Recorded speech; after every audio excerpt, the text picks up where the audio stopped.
hari ini Pastor Joshua udah pulang. Walaupun suara belum begitu pulih, sehat. Banyak omong bisa serak suaranya, tetapi setidaknya batuk sudah hilang. Kita berikan pujian bagi Tuhan, puji Tuhan. Dan kita melihat hari ini kitab 1 Tawarik pasal 7 yang disampaikan oleh Pastor Joshua, dan sangat berterima kasih kepada para staf gereja. Tidak ada Pastor Joshua di sini, mereka yang menyalakan lampu bersama dengan saudara-saudari semua. Lampu Allah terus dinyalakan di tempat ini. Baik, adakah saya di tempat ini? Kalau saya tidak di sini, ada staf gereja, dan walaupun kami mau membawa staf gereja keluar, tetapi masih ada saudara-saudari yang bisa mengambil alih. Dan hari ini kita di 1 Tawarik pasal 7, kemarin di pasal yang ke-6. Itu sangat penting yang menyatakan tentang Imam Lewi. Dan dua yang kesetarafan untuk ditulis. Kalau yang tidak begitu paham, silakan ngulangin dengar yang kemarin ya. Sebab ini sangat penting. Dan hari ini pasal 7 sama pentingnya. Tapi yang utama di sini agak yang negatif ya perasaannya. Kita mulai di pasal yang kedua, meneraskan dari pasal 2 sampai dengan 4. Pasal 2 sampai 4 itu mencatat tentang keturunan Yehuda, dan setengah dari pasal keempat yang belakang itu menerangkan tentang keturunan Simeon. Jadi pasal 2, pasal 3, pasal 4. 3 pasal mencatat 2 suku, dan suku Yehuda dan Simeon mereka berada di sebelah barat Sungai Yordan. Kemarin tanah perjanjian, mereka berada di sebelah selatan tanah Kanaan. Yerusalem selatan. Dan pasal yang kelima mencatat 2,5 suku.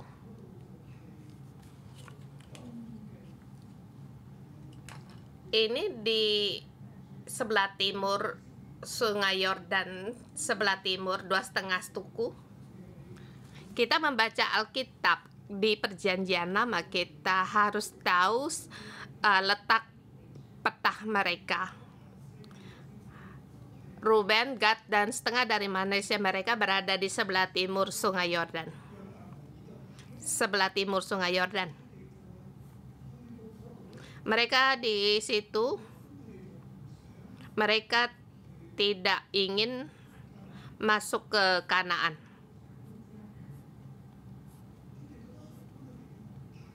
Mereka merasa di sebelah timur daerah itu sangat luas, sebab banyaklah ternak mereka, dan di situ tanah yang baik dan subur.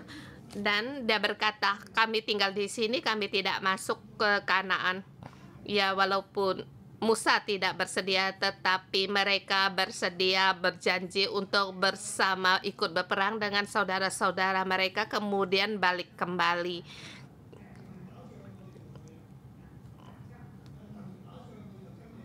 Untuk berperang, ikut berperang melewati Sungai Yordan. Yang bisa berperang, orang-orang yang tidak bisa berperang, mereka tinggal di tempat itu untuk melindungi keluarga, barang-barang mereka. Dan yang sanggup berperang, mereka mengikuti Yosua untuk berperang melewati Sungai Yordan. Di pasal kelima tertulis tentang mereka 2,5 suku ini. Kemudian sampai di pasal yang ke-6 mencatat Imam Lewi, orang-orang Lewi, dan ini sangat penting. Di depan dikatakan tertulis begitu banyak, ada 2,5 pasal. Raja-raja itu sangat penting. Tapi yang bagus untuk kita perhatikan 2,5 suku yang di sebelah timur Sungai Yordan, mereka cepat dibinasakan.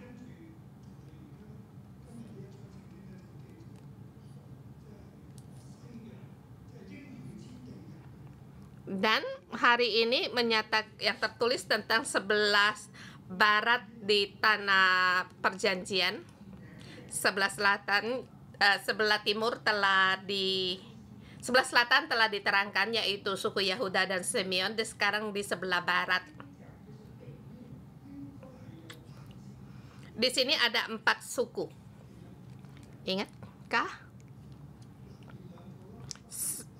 Sebelah selatan 2, sebelah timur 2,5, dan barat 8.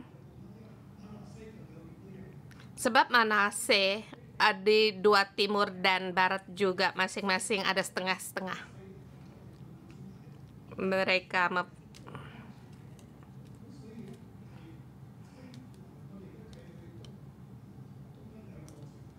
di sini kita disebut dari 2,5 Sungai Yordan timur itu ada 2,5 suku, dan di sebelah Kanaan sebelah selatan ada 2,5 ada setengah suku, dan sebelah barat ada 8 suku.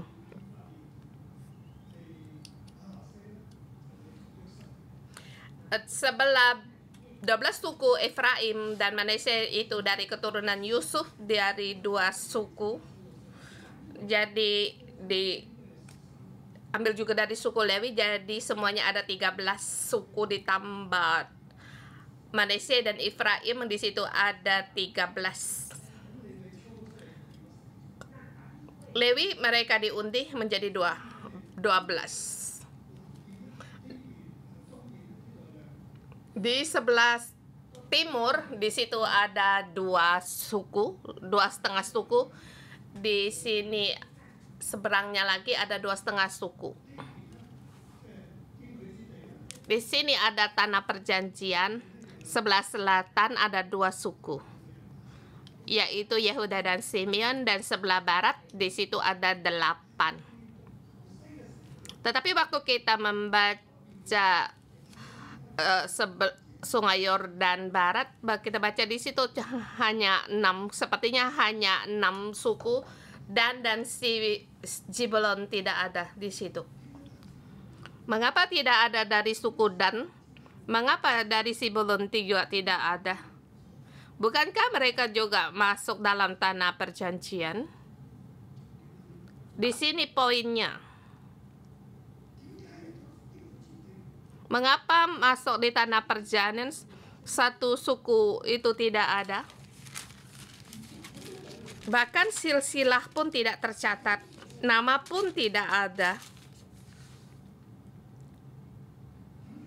Mengapa?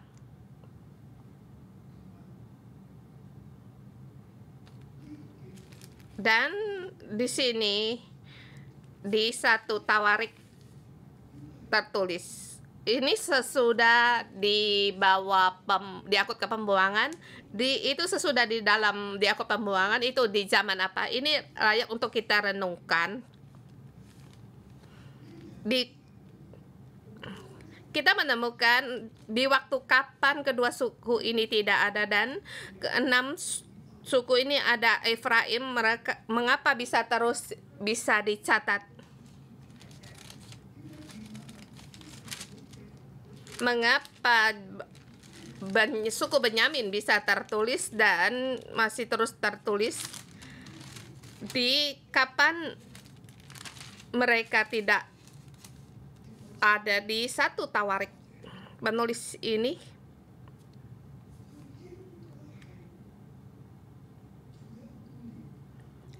mempunyai konsep yang lain agar 12 suku ditambah suku Lewi.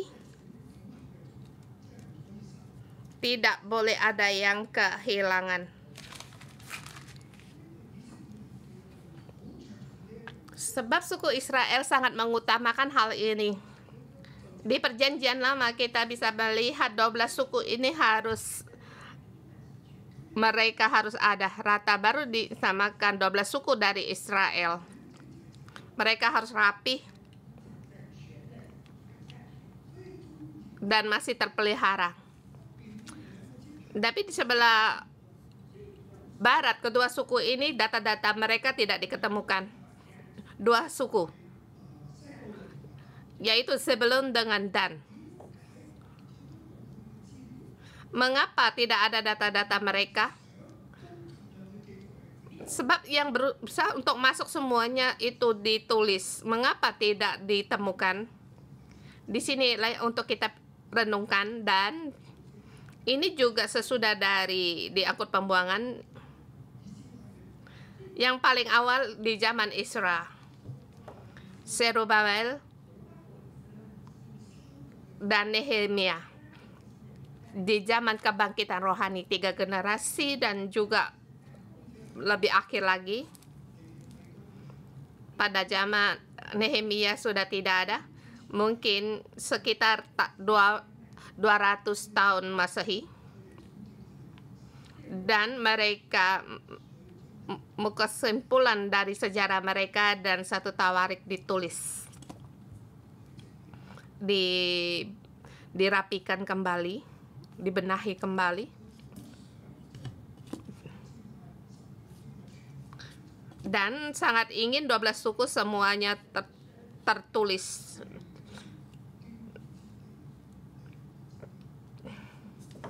Tapi di dalam tanah perjanjian sedikit pun tidak ada data-data mereka, dan yang bisa tertulis semuanya berusaha dia tuliskan semua. Mengapa demikian dikatakan? Sebab dalam satu suku hanya menggunakan satu pasal untuk menyatakan, yaitu Naftali, yaitu di pasal 13.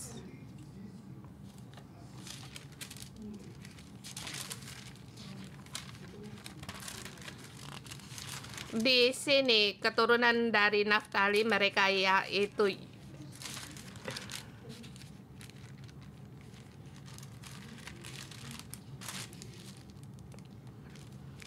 hanya tertulis di kitab Kejadian, dan cuma satu ayat di ayat 13, bukan tadi pasal 13, di ayat 13, yaitu anak Naftali, Yasiel, Guni, Yeser, dan Salum. Mengapa yang lainnya tidak ada?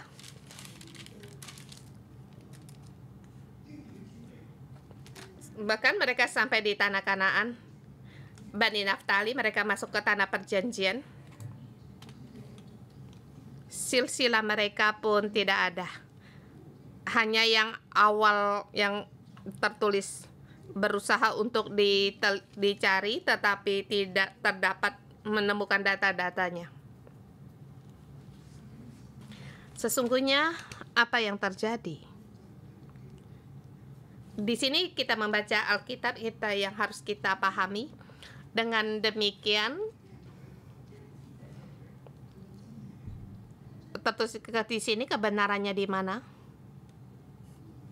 Sesungguhnya penulis dari satu tawarik, Roh Kudus memberitahukan lewat dia, memberitahu kepada kita dan juga kepada di zaman satu tawarik ini, waktu orang Israel dibawa kembali dari pembuangan. Bukan karena kamu masuk ke tanah perjanjian kamu bisa selamanya hidup tentram. Kamu bisa semuanya. 2,5 suku. 2 suku sudah tidak ada sesungguhnya. Sampai di zaman ini. Walaupun yang masih tertulis itu sebelah barat ada 6 suku, hanya tertulis di situ. Orang-orangnya dan keturunannya tidak diketemukan.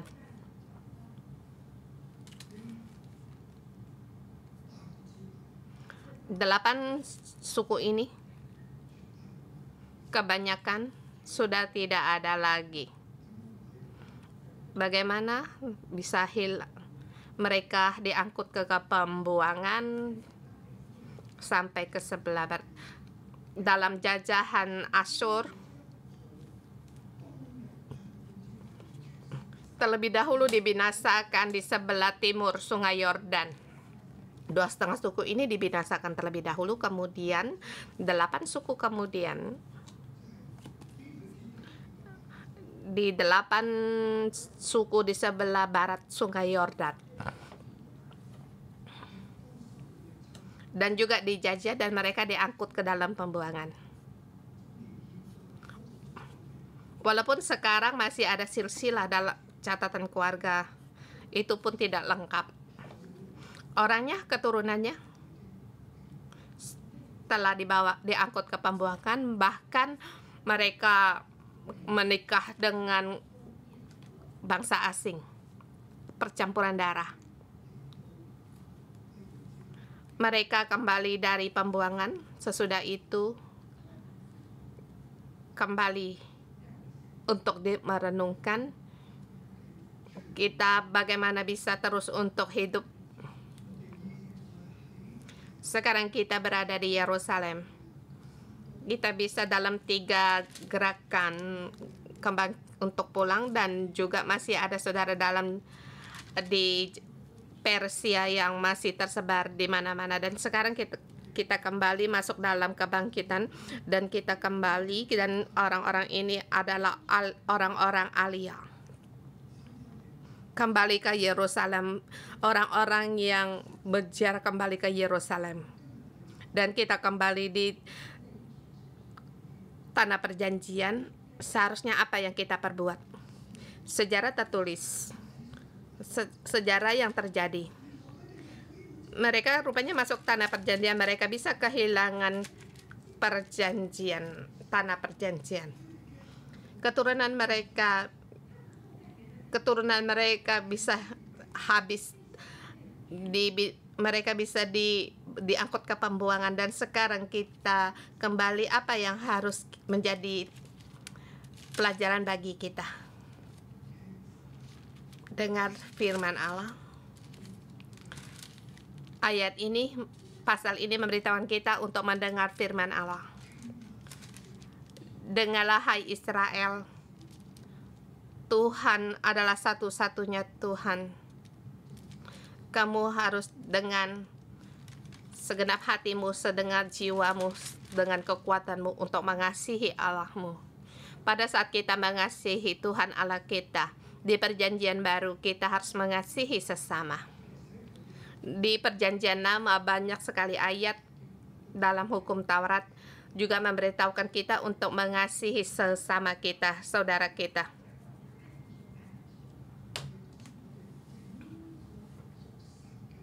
Mengatakan kita dalam satu komunitas milik Allah, bagaimana kita mengasihi Allah, yaitu lewat mengasihi sesama.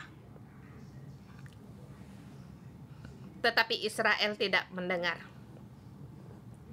Tidak mendengar, sehingga menjadikan apa yang tertulis dalam sejarah. 2,5 suku tidak tertulis. 2 suku tidak tertulis. Dan ada suku yang hanya tertulis sedikit. Bahkan ada yang tertulis orang-orangnya sudah tidak ada lagi.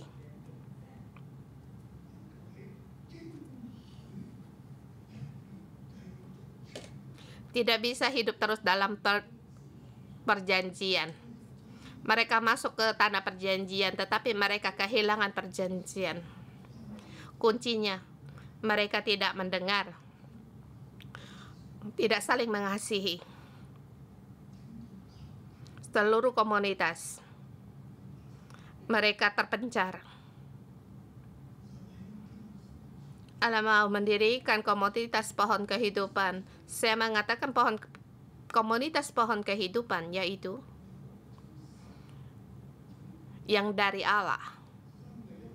Dari Allah Trinitas datangnya yang didirikan. Allah ingin mendirikan komunitas itu.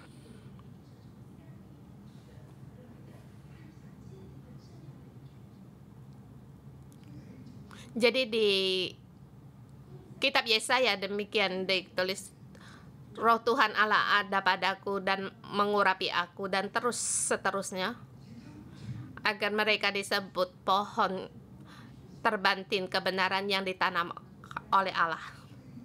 Mereka harus disebut pohon kehidupan, pohon kebenaran yang ditanam oleh Allah, yang ditanam oleh Allah.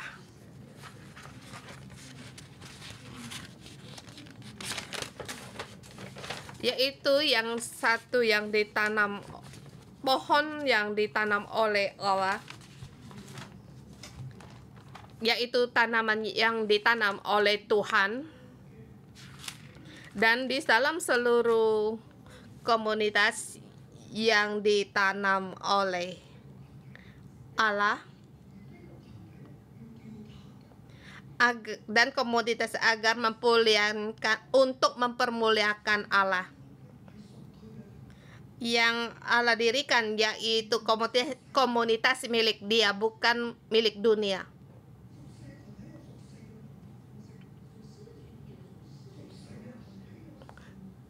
Komunitas milik Allah di tengah-tengah mereka punya cara penggunaan mereka menjadi raja, menjadi tuan.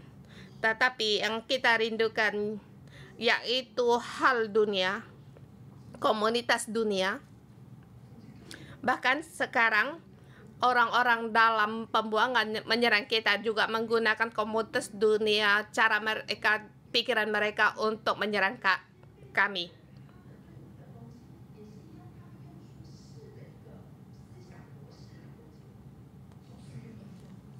Cara penggunaan duniawi,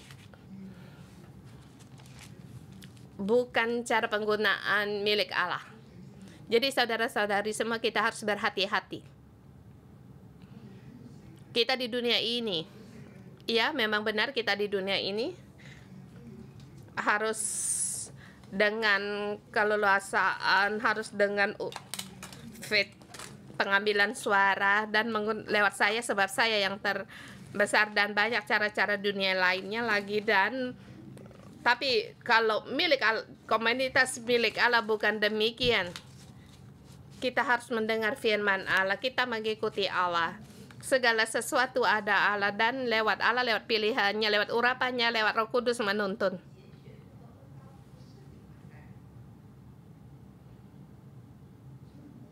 Jadi kita harus di sini, kita harus tahu kita adalah komunitas milik Allah, dan cara dunia tidak cocok untuk kita pakai.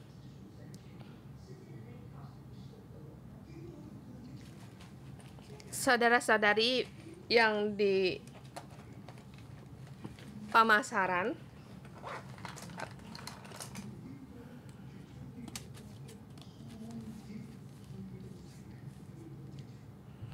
kita seharusnya komunitas pengajaran milik Allah, kita harus memperluas sampai di tempat kerja atau di pemasaran. Dan Allah memerintah Adam untuk memelihara Taman Eden, yaitu agar Satan tidak masuk untuk menyerang dan tidak membiarkan dunia atau kuasa kegelapan masuk di dalam Taman Eden ini. Tetapi pada waktu ular masuk menggoda manusia di Taman Eden, dalam kemah suami istri, kami juga bertanya kepada saudara-saudari, kalau pada waktu ular itu masuk, kalau kamu Adam, apa yang harus kamu perbuat? Dan ada saudara yang berkata, kami orang Cina, maka kami akan potong kemudian kami makan. Seharusnya kita harus melindungi istri. Kita harus mengusir ular itu. Dan bagaimana ular itu bisa masuk? sesungguhnya itu adalah tanggung jawab kaum laki-laki. Kita tidak sungguh-sungguh memelihara Taman Eden sehingga ular bisa masuk. Kita harus mendengar firman Allah. Bukan hanya itu, bukan hanya ular diusir, dan juga jangan konsep-konsep dunia, prinsip dunia untuk menyusup dalam gereja. Dan lebih lagi, kita harus memperluas Taman Eden. Kita pelihara yang baik, jaga yang baik, dan perluas agar seluruh bumi menjadi milik Allah. Mengapa saya berpikir demikian? Allah ingin kita berkembang biak dan bertambah banyak untuk memenuhi bumi. Kedua, di dalam daerah Taman Eden, dalam lingkupan ini Allah ada di tengah-tengah kita, hadirat Allah ada di tengah-tengah kita. Pada saat Taman Eden semakin luas, hadirat Allah semakin luas dan berada di mana-mana, dan kehendak Allah seluruh bumi direbut kembali. Pada saat mereka jatuh, maka bumi kehilangan, dan Allah lewat kita untuk mendapatkannya kembali. Dan sekarang kitab Roma mencatat, bumi menanti anak Allah untuk dinyatakan, agar mereka lepas dari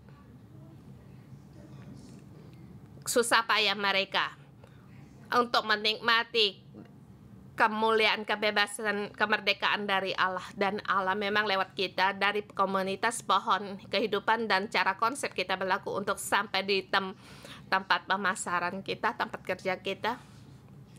Maka kamu diberkati. Ini adalah kehendak Allah. Dan juga hari ini di pemasaran apa yang harus kita lakukan, bukan dengan cara pemasaran menyusup ke gereja, tetapi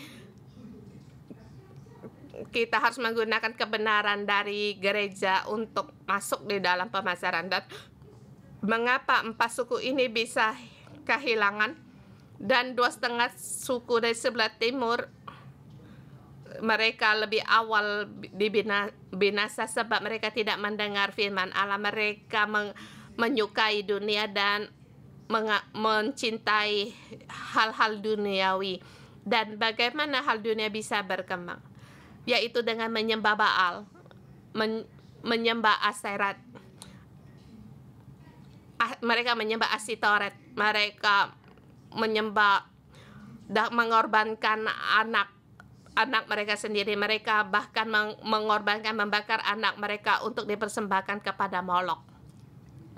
Ini adalah dosa-dosa mereka. Ya, memang ada dari suku Yehuda, kita pun melihat. Dan akhirnya bagaimana mereka bisa binasakan juga karena mereka berbuat demikian. Mereka juga berjalan dalam mencintai dunia. Akhirnya mereka pun, negara mereka dibinasakan. Dan yang terpenting yaitu, adakah kita mendengar firman Allah? Kamu di dalam perjanjian Allah, kamu harus mendengar firman Allah dan harus share. Bukan hanya kita hidupkan, bahkan kita harus semakin berkembang. Dan bagaimanapun kita harus berpegang pada firman Allah dan mendengar firman Allah. Bagaimanapun juga kita harus bangkit menyalakan lampu Allah. Dan apapun, kita harus menjadi pohon kehidupan, yaitu komunitas yang ditanam oleh Allah agar namanya diagungkan. Maka kita akan kokoh di dalam perjanjian terus untuk berjalan, bahkan terus berkembang. Kalau kita tidak mendengar firman Allah, 2,5 suku sebelah sungai Yordan, mereka cepat yang terlebih dahulu dibinasakan. Dan juga sebelah barat sungai Yordan 8 suku, walaupun dalam perjanjian sampai pada kembali dari pembuangan kembali menoleh. menulis sejarah-sejarah mereka. Mengapa semuanya pada tidak ada lagi, hilang, walaupun sejarah tertulis dan ada data-data tertulis. Mengapa orang-orang ini pada kemana?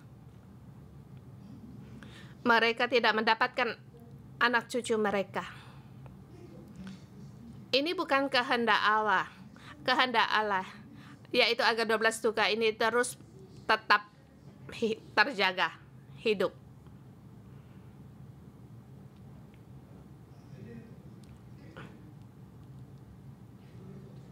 Dan di sini kita melihat satu poin.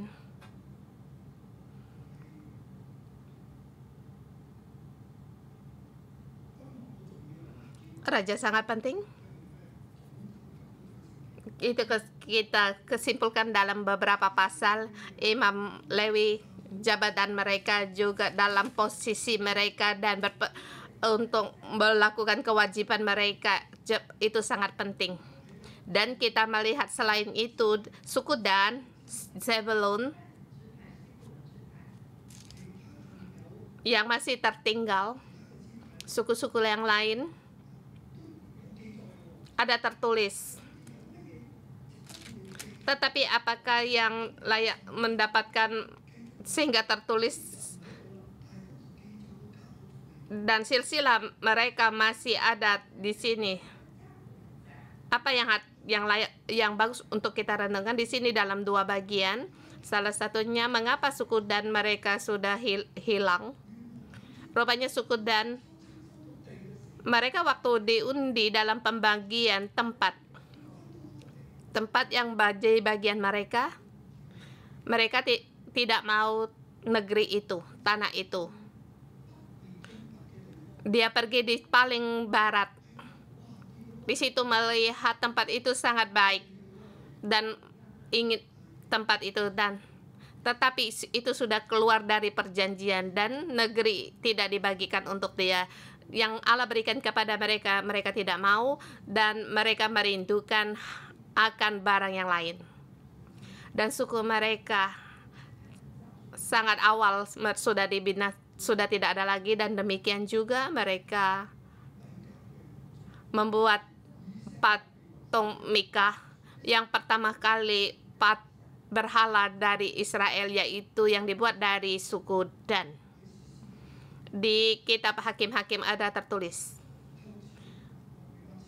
yang dia mencuri uang ibunya menyuruh ibunya mengutuk dia, dan ibunya memberikan uang itu, tapi dia diambilnya untuk membuat patungan dan mengundang seorang Lewi yang ingin mencari pekerjaan untuk hidup, yang telah meninggalkan perjanjian, membuat imam untuk keluarga mereka.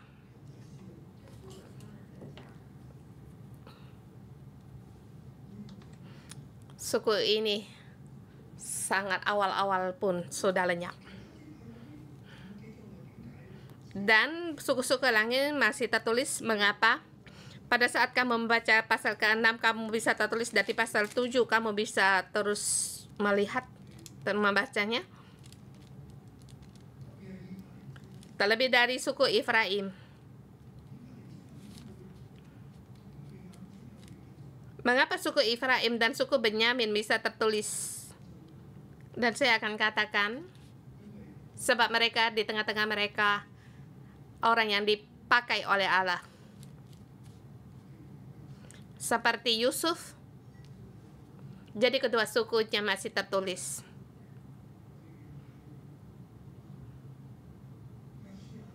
Dan seperti Yosua, dia adalah suku Efraim. Dan ada tertulis. Kemudian besok akan terlihat suku dari Benyamin. Dari keturunan Benyamin ada tertulis. Mengapa? Sebab di tengah-tengah dia adalah raja pertama dari Israel, yaitu Saul, keluarga Saul. Kalau dari keturunan ini ada orang dia bangkit untuk mengikuti Allah dan berkenan bagi Allah, maka akan menjaga keturunannya. Dan juga ada melihat keturunan mereka sendiri. Adakah ada orang yang mau bangkit untuk mendengar firman Allah? Tetapi Allah tetap mengingatkan mereka. Dan berapa suku ini, nama-nama tertulis karena diingat oleh Allah, dan Allah memakai mereka dan agar mereka bangkit. Dan tapi sayangnya pada saat Israel terpecah menjadi sebelah utara dan selatan, sebelah utara yaitu Yerobeam bangkit membawa seluruh Israel di situ untuk menyembah berhala, tujuan untuk kepentingan politik agar jangan orang Israel 8 suku jangan pergi ke Yerusalem.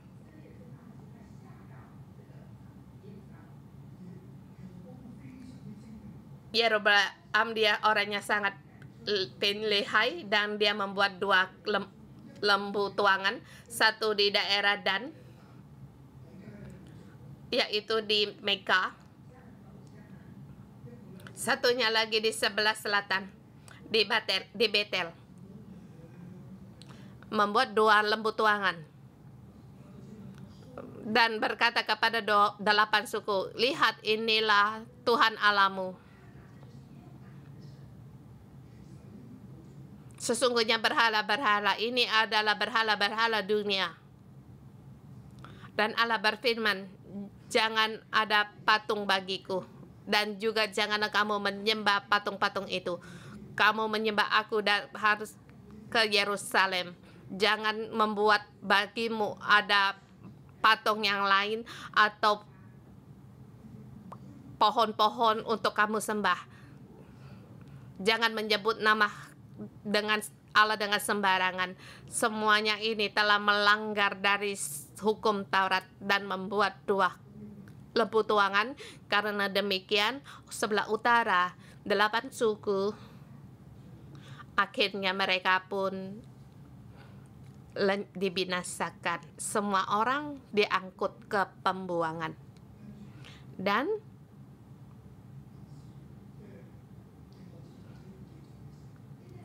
ya, penulis kitab 1 Tawarik ini, apa yang tercatat, dan itu ayat-ayat yang kita baca di hari ini, dan orang-orang pada kemana? Tidak dapat dicari. Saudara-saudari semua, ayat ini mengingatkan kita jangan menyembah berhala duniawi. Kita harus mendengar firman Allah. Jangan berjalan dengan cara duniawi. Bagi kita, Gereja 611, keadaan yang harus kita hadapi, kita harus di dalam firman Allah untuk berdiri kokoh, mengasihi Allah dan percaya pada firman-Nya. Amin. Jangan pada dunia atau kuasa kegelapan dengan suara-suara duniawi yang menyerang kita terbawa arus.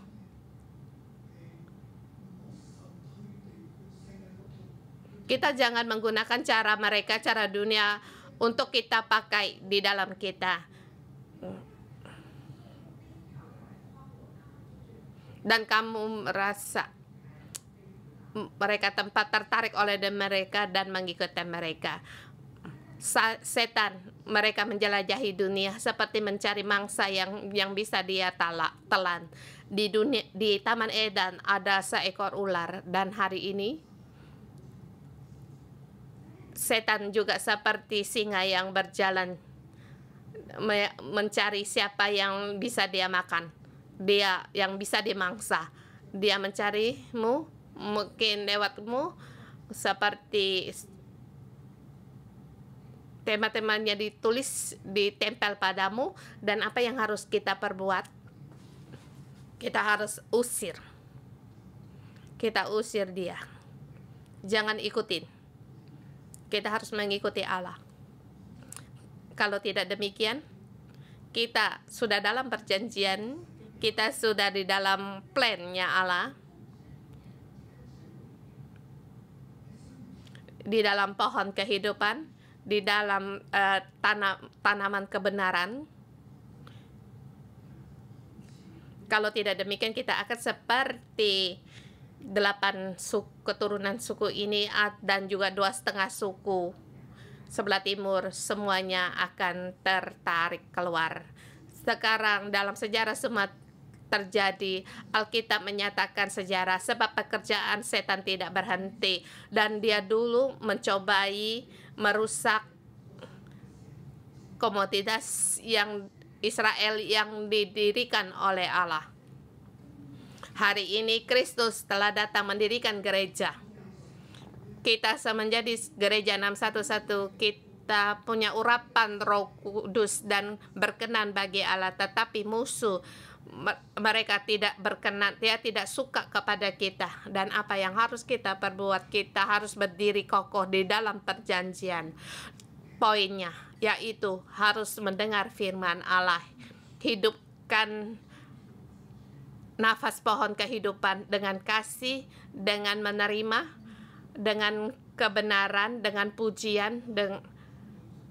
Satu mulut tidak berkata dua macam kata. Kita jangan satu memuji Tuhan dan salah satu kita marah kepada orang. Mulut kita jangan mengucapkan kata-kata yang beracun. Kita harus terus menjadi pohon kehidupan. Mohon Tuhan untuk memberkati kita semua. Amin. Kita memuji Tuhan Allah kita. Haleluya.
Saudara semua, kita mengatakan kita masuk dalam perjanjian dalam 12 doa masuk dalam perjanjian. Hari ini kita ada di gereja.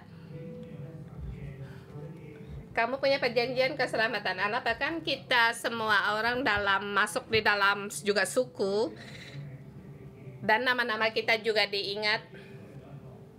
Pertama, saya ingin kalian untuk bersyukur cari ketua selmu atau sesama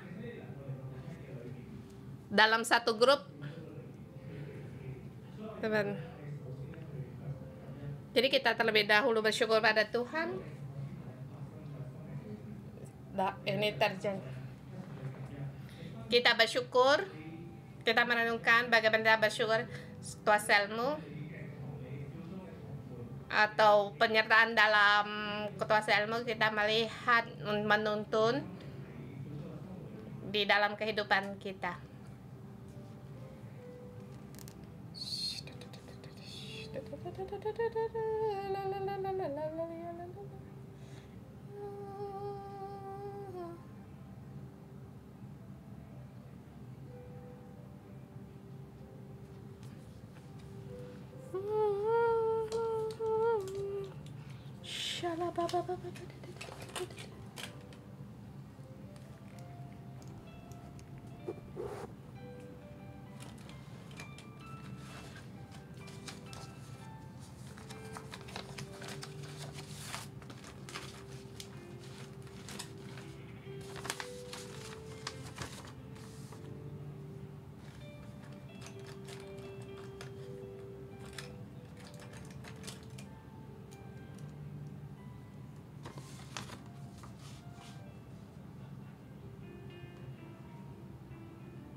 Bapak Surgawi, kami bersyukur dan terima kasih. Terima kasih Engkau memberikan kami masuk dalam perjanjian.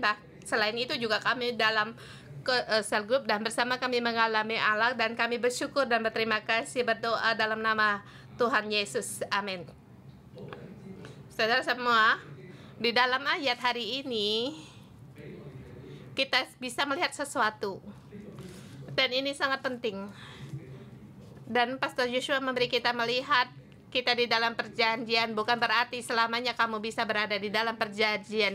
Di dalam perjanjian, di dalamnya bukan berarti kamu bisa mendapatkan tanah perjanjian. Jadi kita ingin saat ini semua orang kita teduh, kita pejamkan mata. Adakah nilai-nilai dunia yang menghalangi kamu masuk dalam mendengar firman Allah, masuk dari dalam firman Allah? Mohon Roh Kudus untuk menerangi. Roh Kudus, mohon Engkau buka mata rohani saudara-saudari kami, ada sesuatu yang menghalangi kami, atau seperti ular beracun masuk dalam hidup kami, yang tertanam di dalam hidup kami. Kiranya Roh Kudus untuk menerangi kami, Engkau nyatakan di saat ini.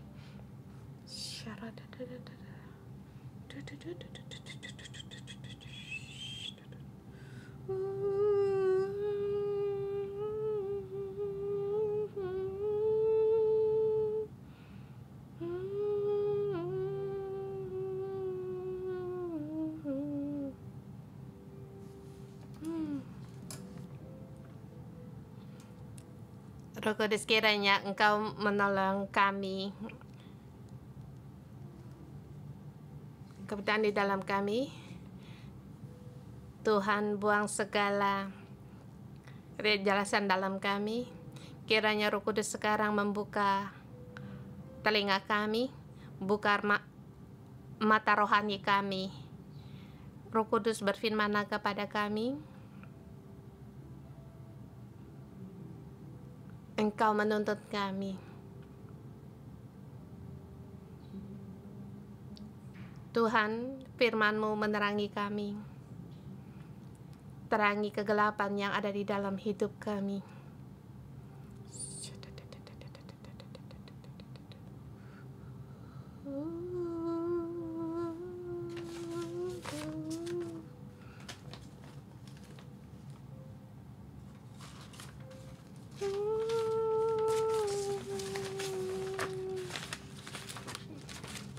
Pada saat Roh Kudus menerangi kita dan kita beritahu kepada Allah, ya Tuhan, sungguh di dalam ini aku punya kelemahan dan di sini aku bersalah kepada Engkau, ya Allah. Aku mohon Engkau, di hal ini aku tidak bisa melawannya. Saudara semua, mari kita berdoa dengan kata-kata yang bisa kamu dengar sendiri dan menurut petunjuk dari Roh Kudus.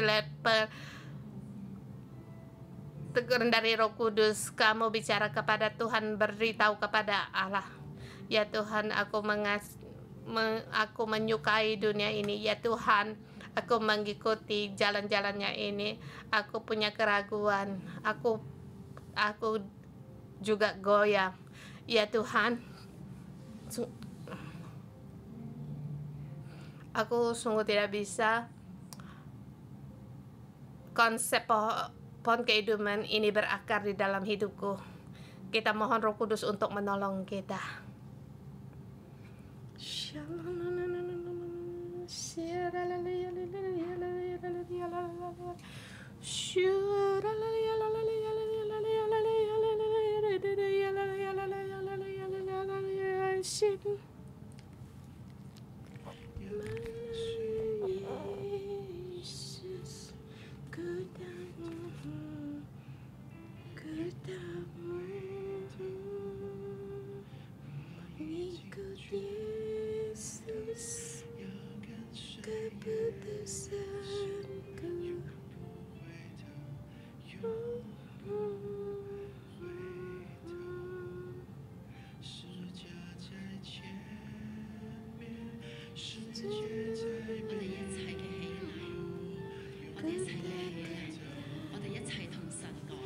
Kita bersama beritahu Tuhan.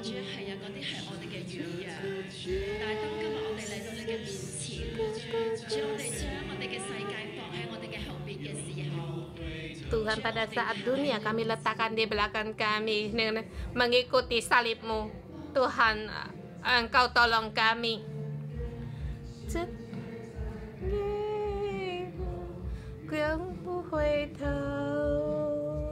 Ku tak ingkar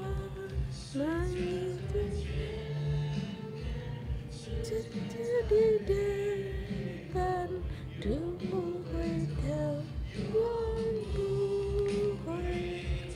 dunia di belakang, salib di depan, ku tak ingkar. Saudara semua,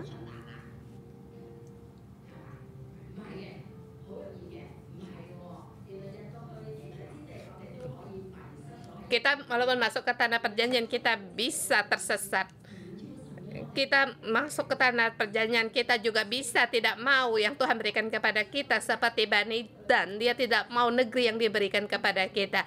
Dan juga kita seperti di gereja, kita masuk dalam sel grup tetapi kita belum tentu mengikuti pohon kehidupan, kita tidak bergegar, kita bisa goyah. Dan kalau kita goyah, bagaimana yang harus kita perlukan?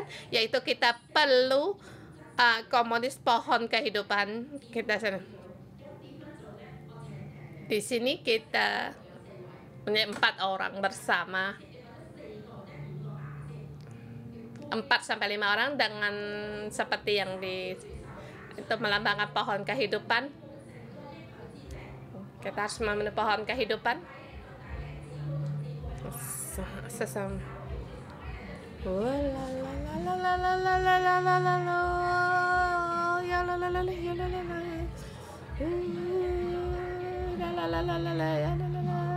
Kita bersama menjadi komunitas pohon kehidupan.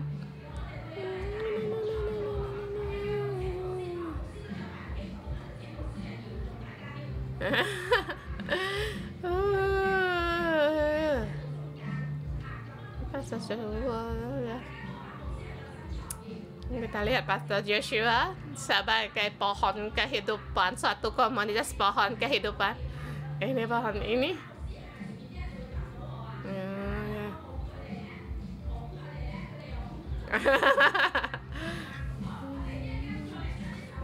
Oke, bersama kita harus tegar.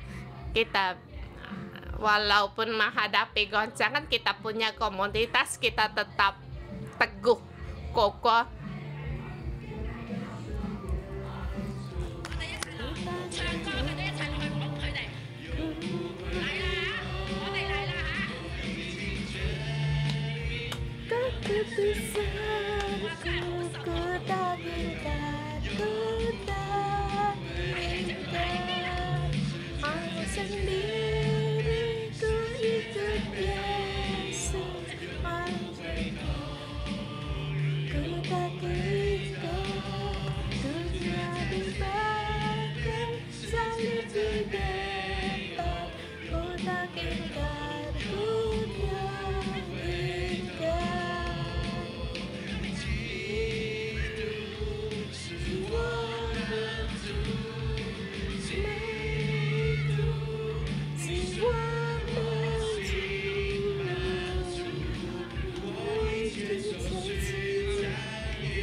Yesus adalah kepuasan bagiku. Engkaulah puasku, Kristus.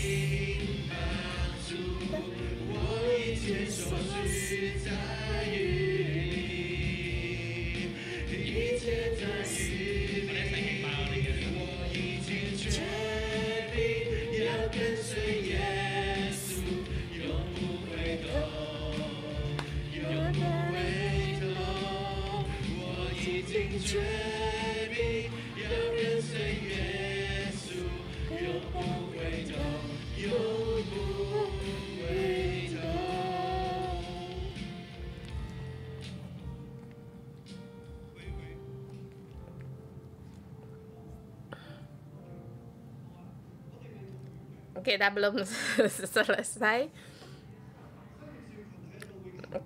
Komunitas pohon kehidupan sampai selamanya. Kita terus mengadakan doa pengejaran seperti yang tadi. Di sini ada seseorang ada di tengah-tengah seperti saya. Setidaknya 5-6 orang juga bisa.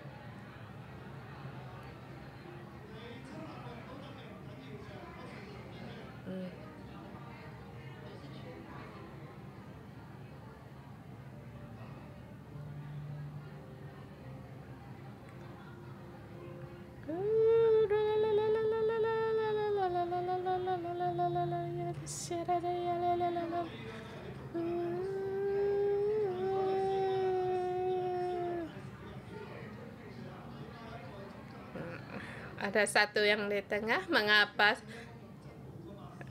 di dalam pohon kehidupan ada apa ya namanya, tengah-tengahnya ada sumbunya. Kita menyalakan lampu untuk Tuhan, yaitu kiranya membiarkan Roh Kudus untuk bekerja di tengah orang yang di tengah. Kamu harus berdoa, kamu adalah saluran dari Roh Kudus, sebab di dalam satu pohon pun ada saluran nutrisi yang sangat penting, dan di tengah bisa terus untuk tambah besar. Itu tergantung dari sumbu atau tengah-tengah pohon itu.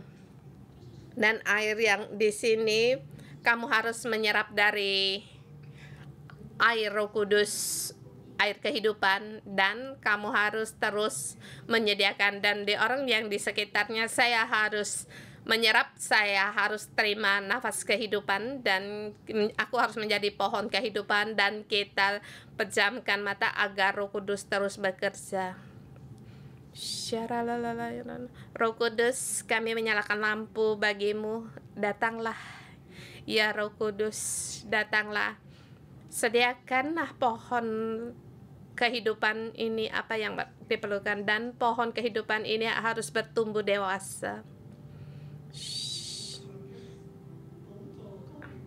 Dari tatah anak domba mengalir air kehidupan, sungai kehidupan di tengah-tengah sungai, di kota, di segala tempat ada pohon kehidupan. Tuhan, kami menyerap nutrisi dari air kehidupan, dari Kristus, yang datang dari Allah, yaitu kemenangan Kristus, kemuliaan Kristus yang berkuasa atas segala sesuatunya, yang mengalir dari tahta anak domba, mengalir air kehidupan, jenis seperti kristal. Tuhan, pohon kehidupan ini harus menyerap. Roh Kudus, sediakanlah bagi kami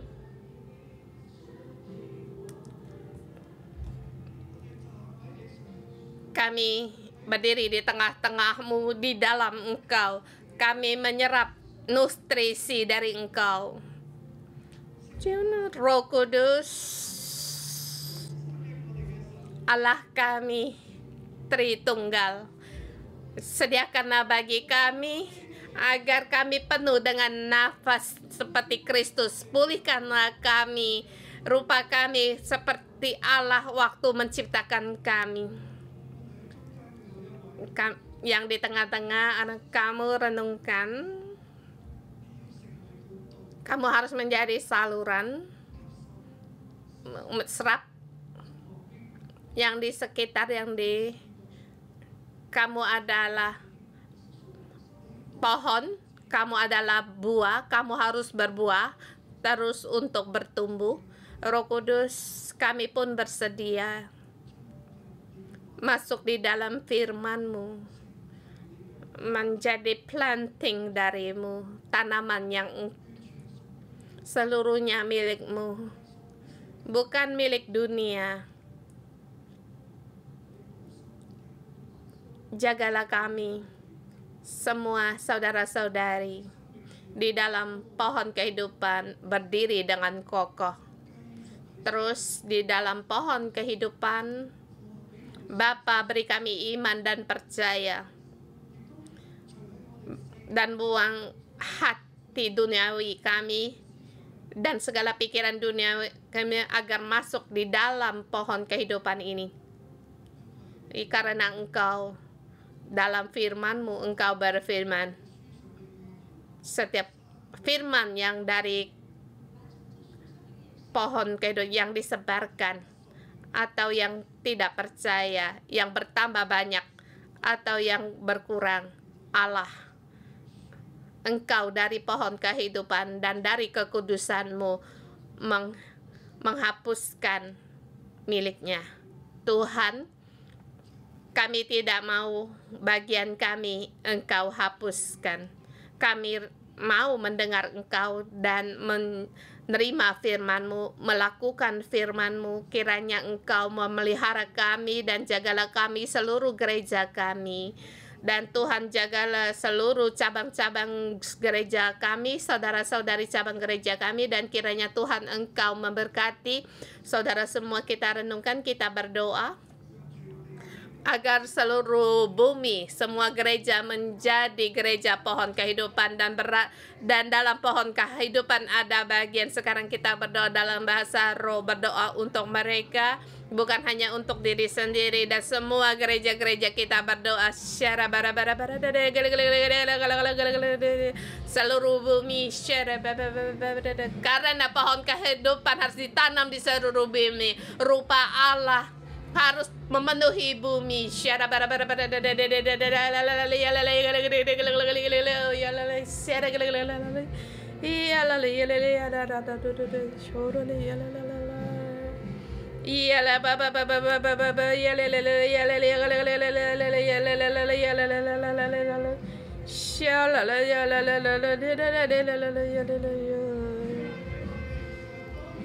Tuhan, misi yang Kau berikan kepada kami digenapi. Ini adalah firman-Mu, ini adalah firman-Mu.